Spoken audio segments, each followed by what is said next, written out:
Hello everybody, I'm Ramsey. And I'm the Vespor. And we're here for our, that's right, our Spooktober 2024 review edition. This year we decided to do something special. We like looking back at some of these older series that did a Halloween episode. That's right, Knight Rider. They had a very interesting Halloween episode. Third season, it was called Halloween Night with a K. Debuted in October 28th, 1984, right before Halloween. Written by Bill Nuss and directed by Winrich Colby. This is going to be a lot of fun. I can't wait to go into this. But of course, before we start, we got to tell our spooky little ghouls and ghosts what they should do now that they are here. Like, comment, subscribe, and of course, ring that pumpkin. I want to tell you this, so pumpkins don't ring. They explode when you hit them. Hopefully you'll enjoy all the offerings we have for this year's Spooktober. It's going to be really frightening. Knight Rider and Halloween mixed together. It's like the perfect combination of two separate entities coming to join forces as one. Heroic Michael Knight in the Knight Industries 2000, battling not just the villains, but the power of Halloween itself. So before we start, please watch our pilot episode of the first two episodes of Knight Rider. We did a full review of them. If you want the whole history of the show, watch that. But for this episode, we'll mention who some of the stars are, because believe it or not, there are some interesting names, and we're just going to quickly go through them, and then we'll get right to the episode. So first, we have John Calvin as Simon. Simon will be a very important character. Sort of love interest to Bonnie, sort of kind of weird story with Simon. Can't wait to get to that. Literally, John Calvin as Simon is given without a last name, and that's actually quite integral to this story, because if you saw his last name, you'd be like, oh, wait a second. Taffy O'Connell as Denise Reynolds, and she's again another very important character. Denise will be living in the same apartment as Bonnie here. Jason Evers as Edward Grant, and Grant is the big I own the building, I'm important, the big typical 80s tyrant. He owns everything. Is he really bad? Is he really good? What is the story? Well, that's gonna be interesting too.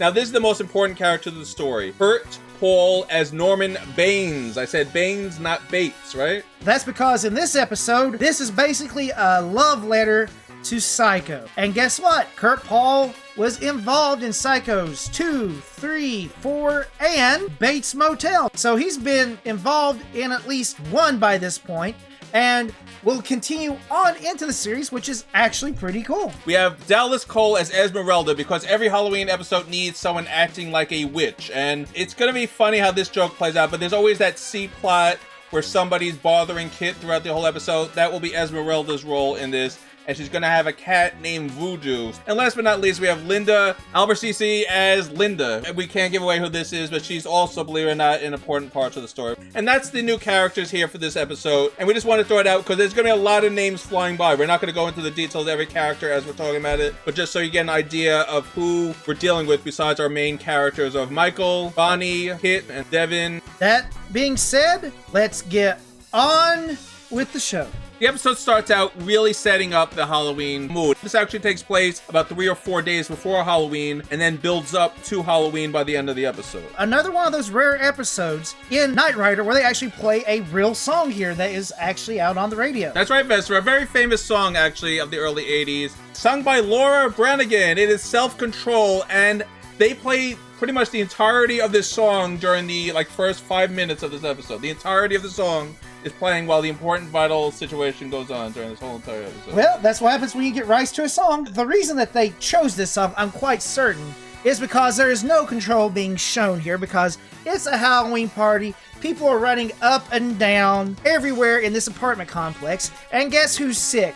Bonnie's sick. There's like a weird B-plot here. She just moved into this apartment. We made this point in our pilot episode that Patricia McPherson just came back third season. This is an early third season episode, so they're still establishing that she was away somewhere in the second season when they had that replacement. So she's still moving in. So they have the continuity here. So she just moved into this apartment complex outside of LA pretty much somewhere. Absolutely. This is just proof positive that if the fans write in and let the companies know that they got rid of their favorite character, well, guess what? They'll bring him back. And it's cool because this is sort of a Bonnie story. Now, the weird thing with this episode is it's not just Michael traveling all over the place. This is kind of like it takes place in their hometown. It really is like a story with Michael and Bonnie because Devin barely shows up. He shows up as a flash moment at the end. KITT is barely used. This is really a Bonnie and Michael Knight Halloween type investigation. That's right. And even though she's sick tonight and the party's going on around her, that's where things suddenly go a little bit out of control because they're screaming and hollering in the hallways, and lady in a white dress and a monkey suit just run by suddenly, and Bonnie's like, oh, this is just part of the party, even though the monkey is holding her up off the ground with her hands over her mouth so she can't scream anymore. It's like, yeah, this is part of the party, yeah. And you know what's funny? We've seen this gorilla costume before. They use this in Trading Places, wherever. There's like the same exact costume. Okay, well, talking about things being reused and being cheap, look at the back of the set in this hallway. They just literally stuck a picture of the outside of LA on the back of it. Yeah, I know. It's not even good. The window has like a little ridge on it. Bonnie's like, oh, Halloween, as the guy in a monkey suit is dragging a woman screaming for help past her, and Bonnie just rolls her eyes and closes the door. Till hark, she looks in the distance. What is going on here? Oh my goodness. Oh, look, it's the same guy in the gorilla strangling this lady to death. And she's like, oh my God, I gotta call Michael. She uses her Superman vision here to zoom in on a window that you think, well, this must be like literally right next door. When you come to find out, it's not exactly right next door. Yeah, it's kind of ridiculous when you realize what really went on here, but it's like so zoomed in, and then you realize like Bonnie was standing like 500 feet away. She would not have such a clear view of what was going on here from her perspective. Well, it's fine because monkey see, monkey do, because the monkey there that we see looks right back at Bonnie. As they're like, oh, you didn't see anything. This is completely normal, This is all folks. part of the fun, folks. No. Excuse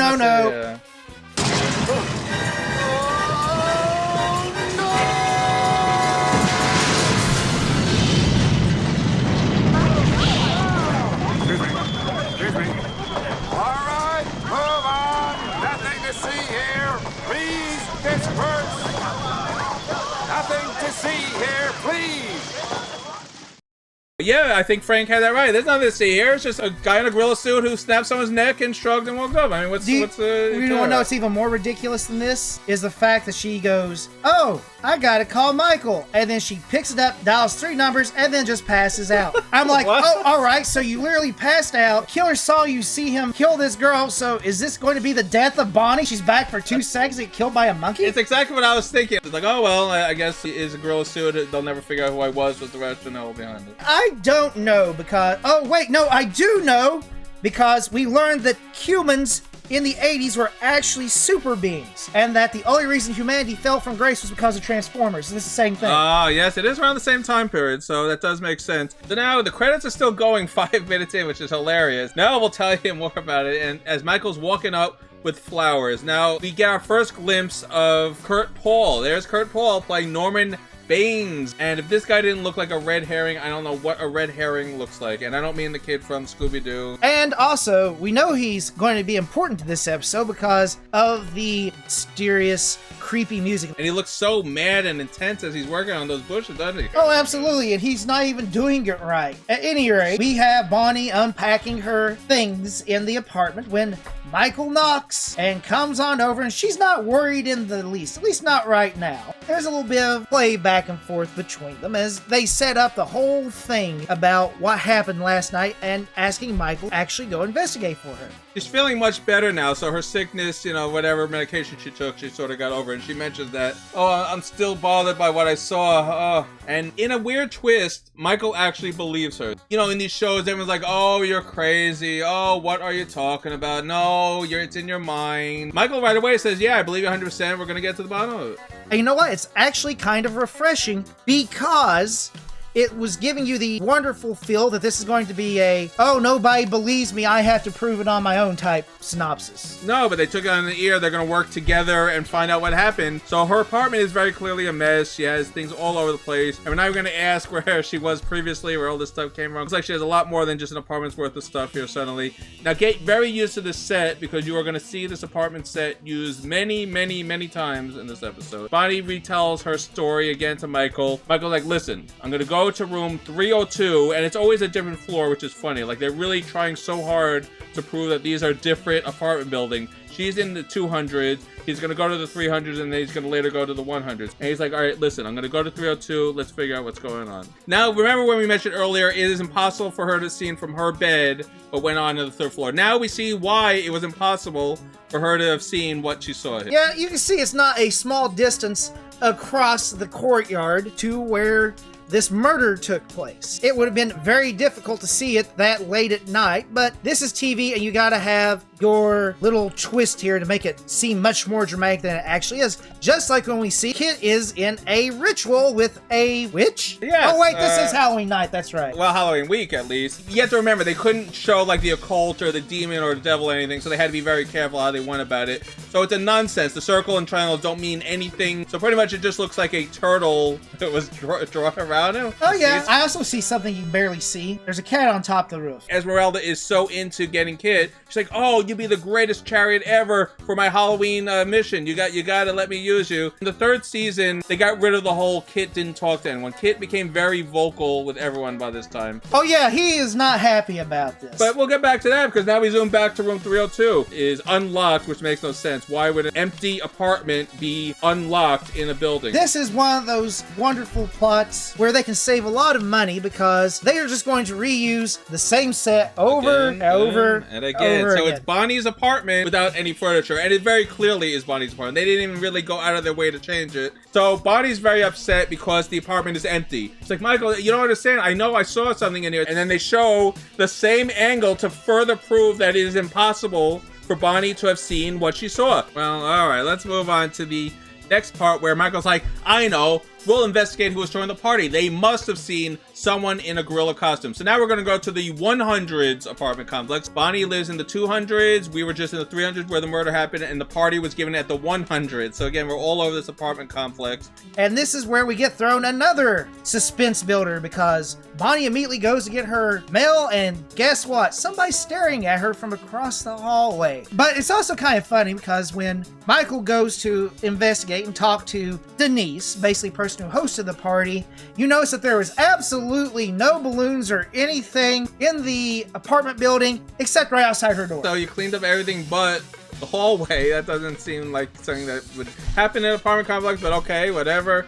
He knocks at the door and this wonderful woman, Denise, opens up. Hi, my name is Michael Knight. I understand there was a party here last night. Oh, party? Now, where did you ever hear that? The Great Pumpkin told me. Can I come in? Well, any friend of the Great Pumpkins is a friend of mine. Boy, Michael can win anyone over with the silliest of comments. I think it is hilarious. Well, I'm just going to say one thing about this that is true for all media. Never mention a better show than your own when you're in an episode. It's just kind of tacky. She didn't clean up her own room. She just left streamers laying everywhere. I can almost imagine the set designers going crazy. All right, Bonnie's apartment will be nice and simple. All right, that apartment will be empty. Former Halloween party, yeah, let's go crazy. And they just threw black and orange everywhere, like a black and orange Halloween spirit, like Sam Hain threw up in this apartment is pretty much what it looks like. So Michael starts questioning her about the party. You know, have you seen a person wearing a gorilla suit? And Wait, at least a dozen Boy Georges, a couple of breakdancing mummies, and one John DeLorean. But no one came dressed as a gorilla. That I'd remember, because I like hairy men. So there you go. She's going to throw out all these 80s references. Even the DeLorean references. That's cool. That's how big DeLoreans were back then. Remember the Back to the Future DeLorean? oh yeah, That's the guy that they were invented it. absolute pieces of crap. Yes. So she's playing full deniability. Oh, I don't know what you're talking about. I've never seen any gorilla costume. And these two are flirting, but at the same time, Michael Knight is on a serious investigation. So he can see this is getting nowhere, and he's about to leave, and then dum dum dum, the music plays again. And what does he find on the doorknob, Vespor? Hair, and we don't know what type of hair it is. Like, how did it get wedged into a doorknob of the closet? Actually, if you look at it, it looks like it's got wedged behind the actual right, cover so for the what was door. the guy doing? Like, He rocking took that- the door handle off and got wedged in there? That's exactly what it looks How like. did that happen? Luckily, the one costume they're looking for, the hair of it got caught behind the doorknob, not in front of it, behind the doorknob. Michael happens to see this. He pulls it with him. And now that he's got it, they have to go out and get analyzed by KITT. But guess what, folks? KITT ain't by himself. This is where we find out that Esmeralda wants KITT to be her witch's chariot, and KITT's like, never! Oh, I will never do that. You are not doing that to me. In KITT language, pretty much. And Michael's finding this all amusing. It's like, wow, someone's really getting into the Halloween spirit. He pretty much thinks this woman's a nut job. And the funniest thing is, some might say Esmeralda is more attractive than Denise, actually. So you think that Michael would be putting on the David Hasselhoff / Michael Knight charm on her, but I guess she's too nutty even for the Hoff here. He wants to. Well, it's fun because she's actually coming off like she's a real witch, and you're thinking, what is this? What is going on? She's doing this all in a very sing-songy type way. If you don't let me, I'm gonna have to put a curse on you. And Michael's like, yeah, right, I gotta go now. She's like, all right, let's go get the newts warmed up. And then KITT makes a funny comment. If you ask me, Michael, she has newts in her belfry. Let's hope they stay there. This is the minor C-plot. Now, she doesn't show up as much as some of the other C-plots in episodes. That's because, believe it or not, this episode has a lot of story going on. So they really don't have as much time as I think they would have liked to have the C-plot take place here. It's only going to be like 3 times she shows up. Crazy. We don't know if she's real or not. We'll just have to see how that all plays out. Michael hops in and pretty much says, KITT, portable analyzer. And I love this tray shoots out of the passenger seat under the glove compartment. Well, you gotta love it. It's right next to the X-ray button. Now, would this do anything? It's a tray, right? Yeah, it's a tray, but you see with all the holes there, that's when all the laser... Oh, wait, it's happening. All right. Wow, that's okay. Oh, wow, look at that. It just instantly made 2 exact copies of fur, which makes no sense. That's this adolescent doing anything. It's hair from a real gorilla. Real gorilla fur? That's right, Michael. Oh, well, let's find out what costume shops in the area have costumes that use real-life animal fur. I'm like, wow, it's our second biggest coincidence. The first coincidence is the exact costume he was looking for was on the doorknob as he's walking out. That's a pretty big coincidence, I must say. And the second one is that costume is made using real-life gorilla fur, and only a few places in the city, or even one place, I think only, uses real-life gorilla fur in their costume. Well, that's because this is called a plot device, Ramses, because if they didn't have it, they literally left no other way for him to begin the adventure of solving the mysterious gorilla that killed the woman they don't even know who it is. Let's find out what shops in the area are the only ones, and if it's going to turn out one, we'll get to that in a bit. Did that costume look like that was made from real gorilla fur? That looks as fake as it can be. Have you ever seen a real gorilla? Yeah. Oh, well, where? Yeah, why are you staring at me, Vespor? I'm not a gorilla. Well, you're hairy like one, Oh, yeah, and you snort like one, and you complain like one. Gorillas complain? Yep. They complain a lot, especially when they look like you. So yeah, Michael's like, all right, KITT, look into that. I'm going to head back to Bonnie and see how she's doing. And he's casually strolling along, and we see like a mysterious set of arms just like looming over the 3rd floor banister there from the same apartment, by the way, that this all took place, 302. Yep, that's right. Guess what? A pot falls down just mysteriously, and you're like, oh, they're trying to off night. This is so awesome. Going slow enough that he can actually get out of the way by being able to stare at it for like a few minutes. Yeah, someone tried to get me. KITT, what's going on here? It's from that same apartment, Michael, and we're like, you really have to call KITT to find out that that's a 3rd floor apartment. Well, here's the thing. This is on the 3rd floor, and it takes time to get there. So whoever did this should have long, and I do mean long, been gone. And you're wondering, why isn't Mike heading towards one of these exits to catch him as he's leaving? So he runs right to the apartment, and guess what? They find the person who did that was there crawling on his hands and knees trying to hide. There's a lot of red herrings, but this red herring is the most confusing of this episode. So it's Norman Baines, the crazy, wacky gardener, and he's like stuttering. I'm sorry. Yeah, my hand slipped. I'm sorry. I was cleaning. Well, why are you hiding? And he doesn't explain why he was hiding. Why are you trying to get away? And he's just stuttering and stammering, and it's supposed to give us the image that this guy is evil and bad, but it's more confusing. Like, he wouldn't be there if he really was trying to kill Michael, so I believe that defense. But why is he hiding? Believe it or not, it's foreshadowing for later on in this show when things are revealed literally with like less than 5 minutes of the show left. And this is all interrupted by Grant, the owner of the building, walking in. He's just standing there waiting for this conversation to happen. And he's like, Which is it, 3 or 4? 4. Who wants to know? My name is Michael Knight. Excuse me, I didn't catch your name. Grant. Oh, you're interested in the apartment. Yeah, and I thought it'd be furnished. No, this apartment is not furnished. Well, maybe some other time. And that ends the whole situation. And I'm like, wow. I'm like, well, that was kind of abrupt, the whole situation. Yeah, I mean, you nearly killed the man because a pot this big... That would kill you. Well, at least put you out, a concussion, and knock you out. That definitely. At the very, if you're lucky. Yeah. But you were probably dead or broke your neck or something terrible. That being said, we've got all these mysterious people showing up. But you know what? Let's immediately do a scene shift after that after he leaves to see that Bonnie is cleaning her room and she's dusting and knocks a key off of... If you're wondering what that is where when you hear ding dong, in the old days, apartments had it like all wired into the structure itself. So you would push on the door and the wire would go to that and the bell would come out of there. Well, either way, this key is hidden in, well, I would like to think, a very common place that if you were looking for something, I would check there because it's out of sight and you wouldn't know it's there unless you were looking for it. Right, all the little ledges and stuff. So it is weird. Like, how many people actually dust that? And I know all you guys agree, oh, I dust that all the time. I've lived in apartments many times. I can't remember ever reaching up on top of the little boxes up there and dusting off. Who thinks of that? But it is an important plot device because what falls down from that? A key. And then Bonnie's like, oh, great, another key to add the mess because they established when she was at her mailbox that she has like 100 keys. Every single room and different method of running this apartment requires a totally separate key, which is a plot device because now she thinks this key was just one they forgot to tell her about, and she adds it to her own keychain. It's time for us to hear some water. You're like, what? Somebody's in her shower? Who is this? Did Norman get down there? But it's not Norman. And guess what? The Psycho music starts playing as she opens up the bath.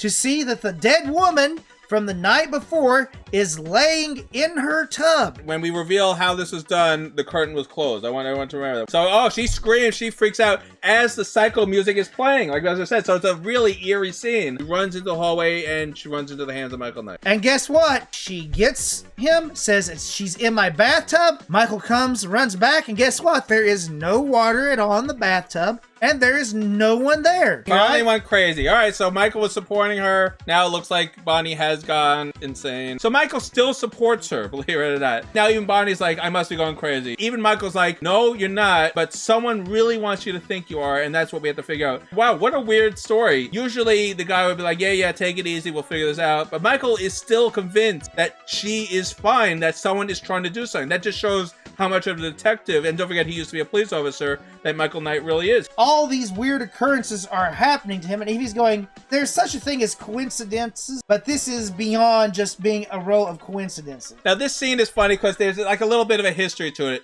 The original script had this whole scene that's about to happen very differently. We did research on the episode, and we'll give you little tidbits as they happen here. He told KITT, find out what's the only place that gives a costume with real gorilla fur on a costume. And he found out. Now, they don't explain anything of why Michael's here, how he found it out, where he is, how he got in. That's because it was all cut out. So in the original scene of this, he has to sneak in, and we don't know why, because even in the original script, they didn't really explain that. He has to sneak in, sight unseen, to this costume store that's very prop-filled. It looks like something out of a movie studio, because that's pretty much it is. They're probably using the back lot here, where they keep all the costumes and props. The next scene, we just see him, he is snooping around, and that's because they cut out most of the stuff to give us any details of why this guy is here. I mean, at this point, you're like, well, please keep door closed. So you know he's sneaking into some place here. It's actually a Halloween store. They'll tell you the name, which they would have if they hadn't cut out that scene. So just a little bit of bad editing there. Yeah, show the front of it, and then that would have been it. And so this is an actual store that he went to. Why doesn't he sneak into it to look around? That's something they don't explain. I guess the rationale is whoever rented this was in on it somehow, which isn't the case. It's supposed to be a Halloween feel, so maybe that's why they went for the whole he's sneaking around. It's all Scooby-Doo-like, where they're just investigating. He works for the government.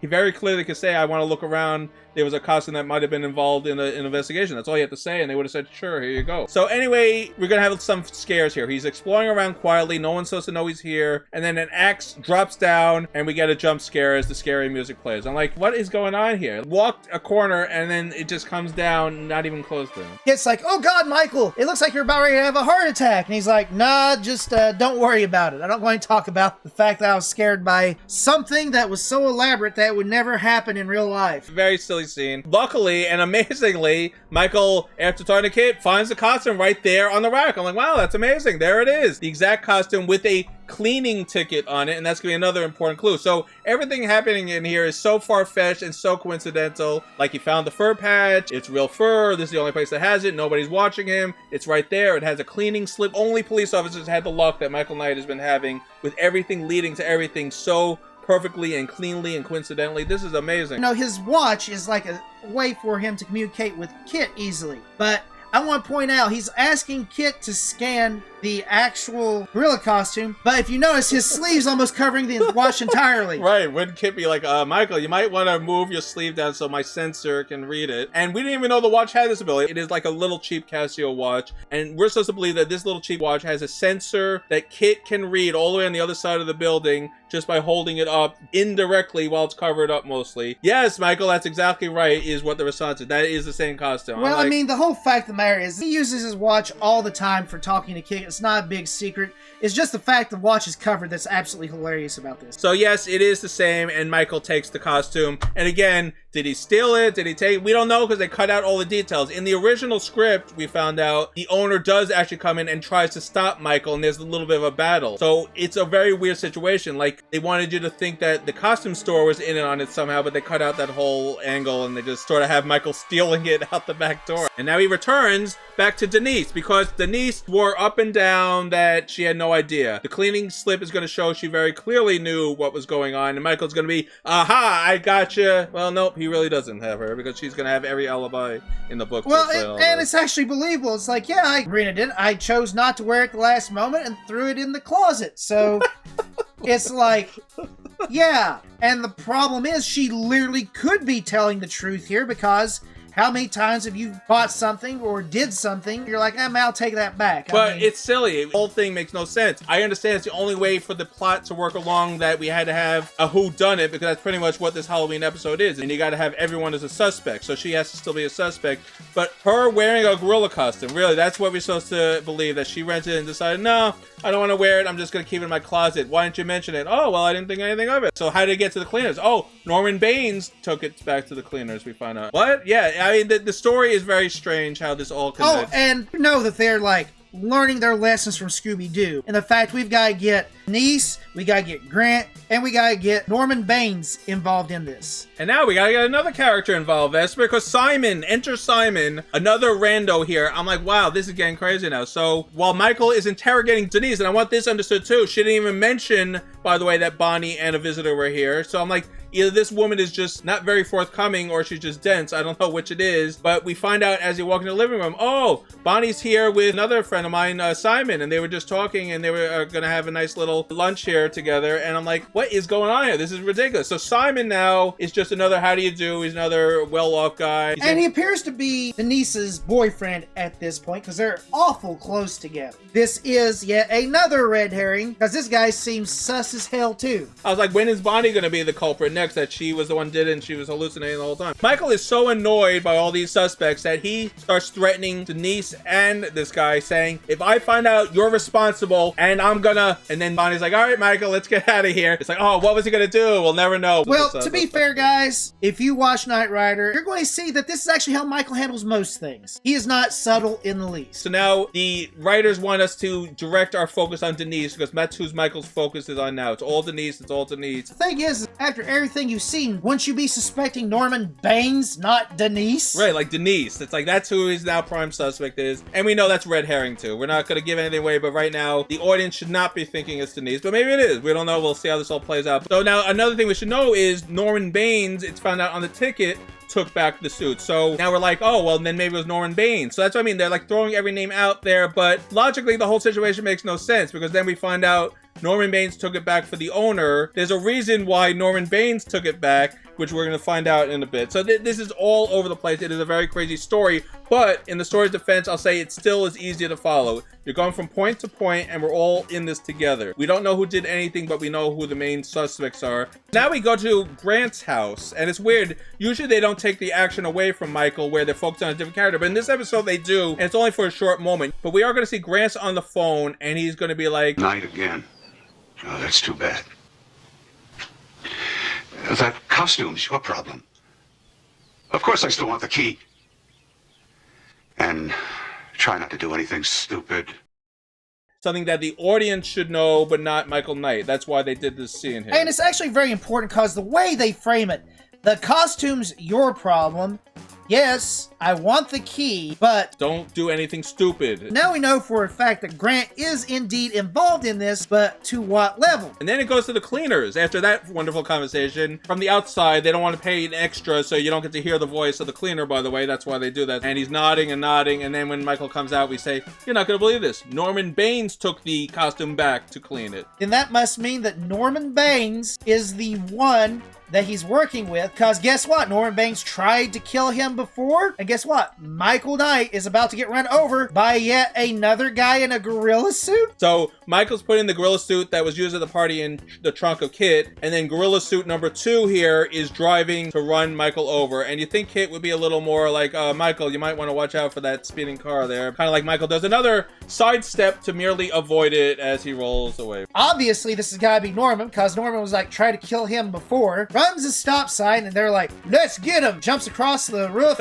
It's like, really? You had to do that slick move into KITT there. Okay. So now we have our car chase, because what Knight Rider episode is complete without a random car chase, and that's what we get here. Now, this is going to be a stupid car chase, not because of what happens to it, but due to the end of it. The stuff that happens in the middle happens in every Knight Rider, and it is stupid, but we're going to be like, ha, ha, ha. Oh, yeah, but here's the best part. We have a random alleyway, Vespor. Oh, so they're just driving down some random alleyway, 11 o'clock in the morning, and a delivery is happening, I guess. Yes, right, of like 9,000 pieces of glass. Window. Yep, slowly back it up, Charlie. So let's see what happens here. So they stop, and he zooms right by him. And then Michael shows up, and now we have one of the funniest scenes, because it's not that we don't know what he's gonna do, it's that they thought this was like such a uh-oh moment that we had to go to commercial during this. That's what I have a problem with the scene. Previous episodes, they have shown Turbo Boost does have a tendency to launch him into the air, and he goes, let's go for it! We can't clear it, Michael. We're too close. Let's go for it!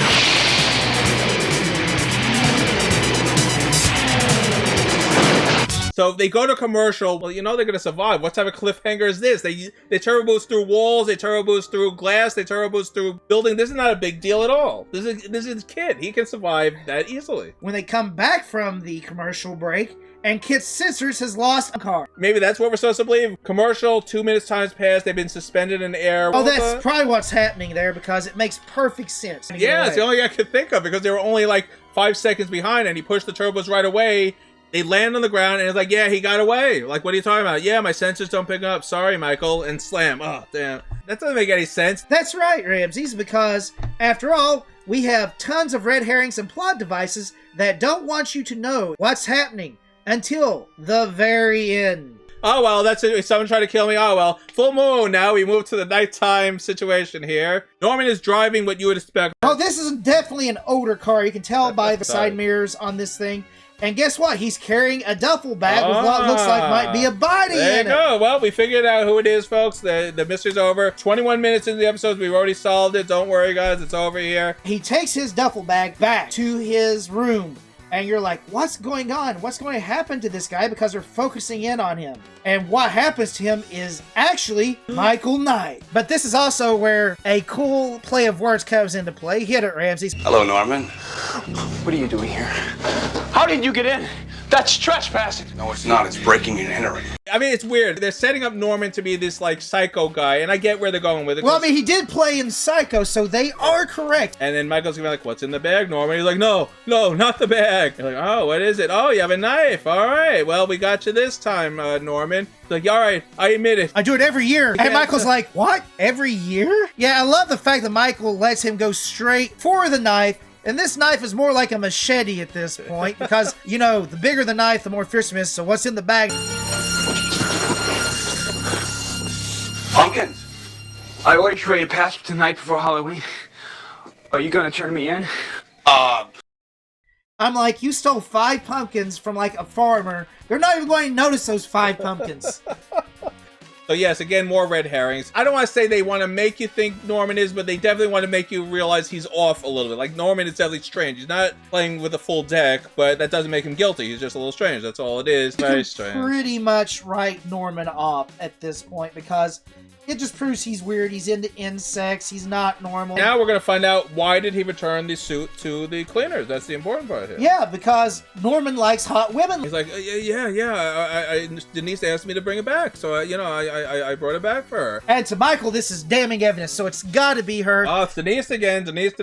And she's using Norman as an alibi. It's all falling into place. It makes perfect sense. Except for the fact that this is the 80s, and it's never the first person they think it is. At 25 minutes into the episode, we finally get to see Devin Miles. Isn't that great? That's right, and he's getting ready for a Halloween party. At Flag, the Flag official Halloween party that everyone has to be at tonight. It's company policy. I love the fact that he's decorating the mansion with dollar store decorations.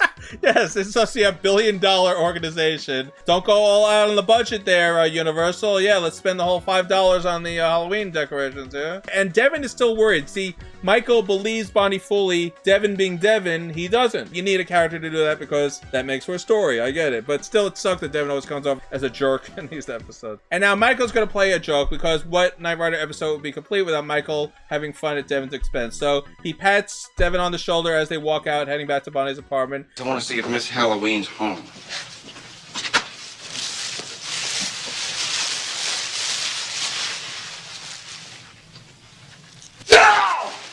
So back to the apartment, and now it's all being decked out again for Halloween. So finally, I think we're at Halloween now, right? It's still the daytime, so we're getting ready for everything. And now, look! There's Simon again. Oh, he just happens to walk up the stairs. He's carrying like he was just waiting. He's like, oh, I want you to come to the Halloween party tonight with me, Bonnie. And Bonnie's like, nope, sorry. I had to be at the Flag one. Thank you for inviting me, though. And he's like, oh, darn. Well, maybe another time. And Bonnie's like, well, you can always come to my party at Flag. And he's like, yeah, I'm going to take you up on that. So this is where we said that scene earlier with Simon and Denise seemed weird because you're like, oh, those two are together. Even though they said they're friends, well, that's usually code words for, they're a little bit more than friends. Here we can see Simon is just outright flirting with Bonnie. You're like, wait a second, something doesn't seem right here. I don't know. The whole thing's strange. So either he's cheating on Denise or he wasn't in a relationship with Denise. Here's something else. You'll notice that not only is he checking her out, he's also... the keys. He's looking at her keys. So they are giving you clues, and that's good. I like when they do this because you'll watch a lot of things a second time and then you realize things you didn't realize the first time when you're learning everything. He then suddenly gets even more interested in her after his glance there and really wants to take her to the party. He wants to play tennis with her. We'll have to see how it plays out. Is it Norman? Is it Simon? Or is it Grant? Those are the three Well, we know suspects. Grant's involved in this. Yeah, somehow. Grant is definitely involved. We have learned that. So this is a real mystery. So think of it like a Murder, She Wrote. We have all the cast of characters now. We got to see how this plays out. But it's also a Halloween episode, so we need some more Halloween-y stuff. Michael does his thing, comes back, walks out with Simon, who's talking to Michael about, Bonnie and trying to get to know her better. But guess what? We hear, and guess what? They both run up, and guess what? Her room has been mysteriously sacked by somebody. And then the next strange scene happens as you hear the crazy music that we've been hearing all throughout the episode start again as Bonnie goes into the bathroom To check it out, and then she stops and stares into the mirror. What?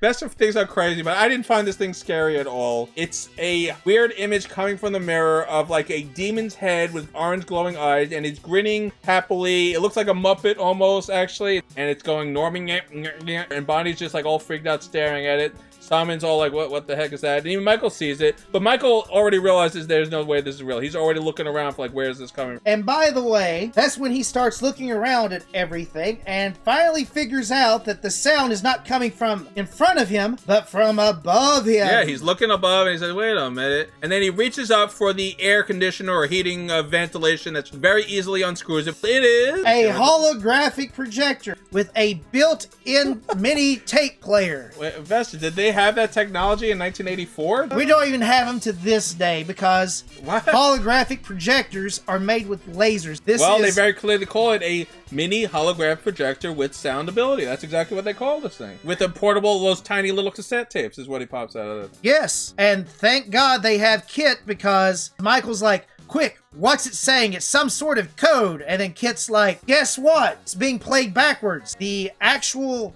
address of a house. Not a very sophisticated code, Michael. You mean it's just a tape-recorded message backwards? Yes, and when I reverse it... 36 Fairview Road. So they're playing on words. Fairview Road, Psycho took place in Fairvale. So they're sort of playing with your mind again with that Psycho connection. But that's how ridiculous this episode has become now. They're not even trying to pretend like this makes any sense. It's like this little 8mm camera built to be a holographic projector is able to make the dead woman in her bathtub and a head come out of the mirror, all very simply. And wasn't the camera facing the other way? Someone had to come in and turn it the other way? Probably that's exactly what happened here, because if Grant's involved in this, he has keys to every place here. Yeah, so, I guess he could have easily come in and just switched the camera around, or the projector around. Well, yeah, but I mean, here's the thing. The sound is going to obviously come up from above you, and you would notice that the sound of the water is not coming from there. So they head to the Psycho house. Is that... Oh, come on. This is getting a little too close to the cuff now. I mean, come on. The research indicates that this is the actual Psycho house on the outside. So it's on a hill, and it looks like a movie prop set to me, and it probably is. It's probably like on Universal Studios plot right here. And they put a little Fairview Avenue sign here. And Michael makes a very funny nod to it, and we'll play the clip. Boy, this place looks really familiar. As the wacky, crazy, scary music is playing all the while, by the way. That's how we know it's Halloween. Guess what? They get up here, they start looking around, and you know what? There's a shed in the back. And this place looks like it is the actual Psycho house, because it even has a crow living in a look tree. at that, Black Crow, yes. In that shed, they go back to investigate. They walk in, they look around, and then suddenly there's a tarp on a table. They pull it back, and guess what? It's the dead body. Things are ramping up.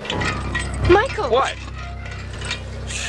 They're really, really, really trying to build the Halloween vibes, and it sort of works, it sort of doesn't. It's a little silly. But unfortunately, we find the dead body that she saw in her bathtub, which is the same body she saw the gorilla kill. Finally, we found it. It's at this plot. That door just suddenly shuts and locks, and then suddenly gas starts pouring in from the outside. Yes! Oh no! And it's like, KITT, help me, help! And of course, KITT, like the obedient dog, turns right on instantly, shoots right through the chains that were blocking the driveway. Hold on a second. Wait, go back. Go to that gas scene where they're shooting the gas in. Yeah, there's nothing on the outside. That's literally just the outside. It's just the outside of an open vent with gas mist falling on. Yeah, the effect doesn't look very good at all. They didn't do a very good job of that. I mean, the whole situation doesn't make sense. Like, would you have gotten the gas in there? How would you have locked them in? A lot of stuff just doesn't make sense that whoever's responsible for it would have been able to pull all this off. So KITT luckily zooms into the rescue. Remember we mentioned he has a grappling hook button? And it actually shot perfectly and managed to get 2 of the hooks through the chains. That's amazing. I told you, KITT is a supercomputer. He can do everything and anything. He positioned himself perfectly, aimed it perfectly, aligned it right. It shot right into the door. So we have an idea of what's going on, but we still don't know who's behind it. And now we're going to think we know more about it, but again, it's going to be more red herrings. All right, so we're going to find out a lot of details here. But before we get to any of those details, Vespor, how will we ever figure out who these people taking away this body is? It's a real mystery. Oh, you mean that black box that says they're the coroner? So do the coroners have their own bags that they hold out so you know that they are the coroner? Well, why does he even have the bag when he's probably going to look at it in the actual car, not trying to transport the body? I'm the coroner, in case you didn't know. I got a briefcase that says coroner on it. I would say don't worry about it, because it's time for our exposition dump, where we find out that her name is actually Linda Ramsey. She used to live in Bonnie's apartment, and so that's why it was ransacked. They're looking for something. And guess what? Michael and them figured out that this house belonged to Grant. And he also has a company that makes holographic projectors.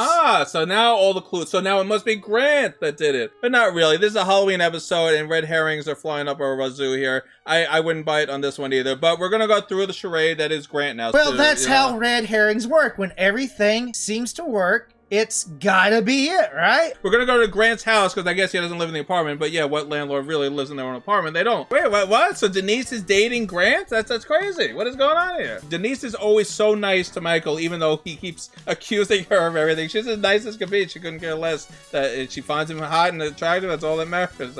Yep, this is where we find out that the reason that it's not strange for her to be there is because she is Grant's daughter. So this is where we come to find out that Michael is going to basically accuse Grant of everything but being a milk cow here. I got it. She was getting very greedy and threatened to tell your wife. Leave my wife out of this. What did Linda hide in Bonnie's apartment? Photographs, letters, tapes? What did you want so badly that you murdered Linda for it?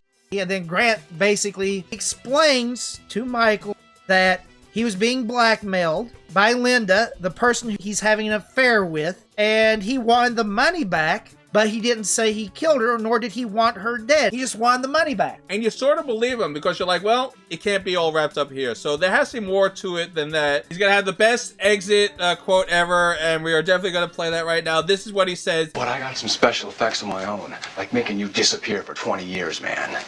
And when you say man, you know that you mean business. Because this is the 80s, man. All right, so guess what? We come to the party, and we see that Bonnie is definitely not with Simon because this guy is almost the same size as Bonnie. Yeah. But we gotta have some fun banter as she meets Devin and goes, Louis the 16th, and he's like, no, I'm Louis the 14th. I wasn't the madman that got myself beheaded. But this is where we have a nice little reveal, and they take the pumpkin hat off. Again, they're playing with a lot of Halloween imagery here, which is kind of cool. So this is definitely a possibility of being the mask from Halloween 3, Season of the Witch, where they had the pumpkins turning them into monsters. Yeah, that is kind of cool. And I like all the nods here because that's very possible. That took place before this episode, so it's very possible that's the case. And that's really cool that they do these nods like that. But what's important here is they say that Simon couldn't make it because of work. And you're like, well, now. So I guess it is Norman at this point. Why would she go with Norman to this party? This guy is creepy, crazy. Maybe he's not guilty of anything, but at least that we don't think yet. Why would she take him to the party? Yeah, that's right. Because, you know, Bonnie obviously wants to take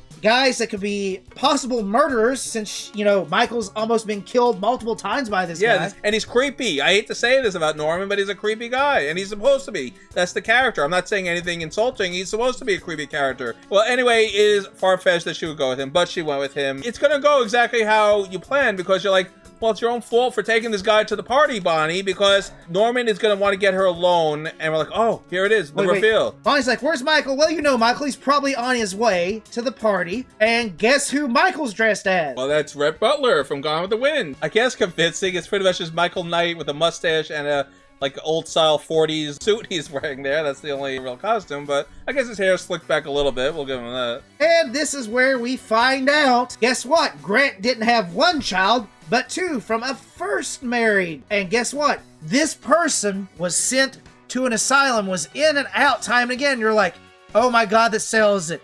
It's Norman. That's right. And they don't reveal the name. So again, they want you to so heavily think it is Norman. And then the audience could be like, aha, it was Norman all along. See, Vespor, I told you.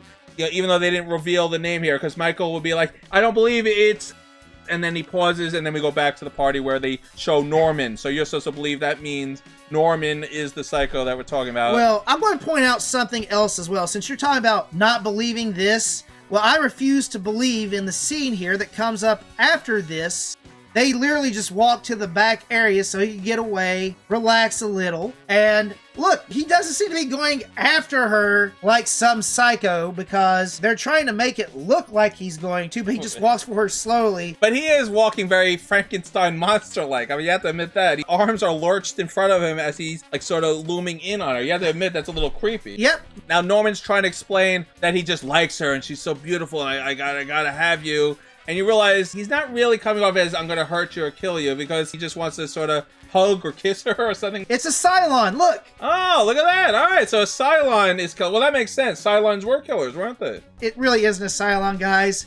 It's a very creepy looking Simon. With a red X on his red X and black eye paint on him. I don't know what the significance of all that is. You can see he very clearly is probably the person. But Bonnie's like, oh, Simon, thank goodness you can make it. I thought you couldn't make it. Oh, you snuck up through the window. Well, that's a little weird, but I'm glad you're here. I'm like, Bonnie, are we really this stupid? I guess she was so freaked out by Norman wanting to snuggle with her. And the funny thing is, Norman isn't even beating on the door. He just sort of was like, oh well. I guess he doesn't want to be my friend anymore. And he but just walked away. The funny thing is that Ramses is right, because Simon's like, I am here for work.